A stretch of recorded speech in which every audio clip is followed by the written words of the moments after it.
So my office created along with the McCain Institute, a beautiful website called Project Starfish.education, and that's made for teachers and all the support systems that kids get in schools. It's a beautiful website. It has a 15-minute training that anyone can take. You get a certificate when you're done.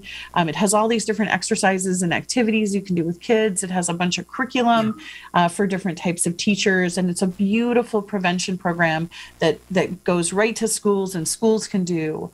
But really, prevention comes from the home, right? Prevention comes from making sure that if people in our community are aware that this is happening, and I know this is a beautiful awareness event, but if you see something, that you say something, that it's not just the police's responsibility or social workers' responsibility, that it's all of our responsibility to know what that grooming looks like and that we're aware of it. We talk a lot to medical providers and mental health providers, to people who work in our jails, who work in our corrections, to listen to your gut. If you see something in front of you and your gut says that's not right, make sure you have a plan when you leave today of who you're going to talk to, who you're going to think about talking to or reporting that if you see that in your community again.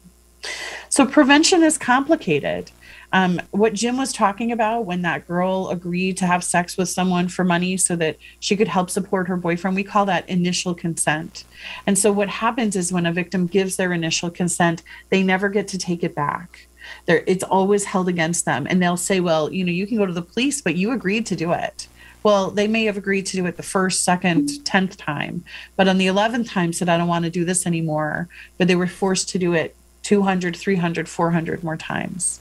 And so one of the things to think about in our community is we don't have the resources to support victims of trafficking the way that it's growing right now, the way that we're learning about it and the number of victims that we have in our community. We simply must prevent every single victim that we can. We have to intervene early so they don't need long-term trauma therapy like they get at the Dream Center, that they don't need long-term housing, they don't need support for their children, that we don't need to have those resources in that area because those victims no longer exist. So we have to do everything we can to prevent this, because every victim that comes along is a huge need of resources. We have so many things that person is impacted by because it's complex trauma, sexual violence, physical violence, relationship trauma, all of the pieces.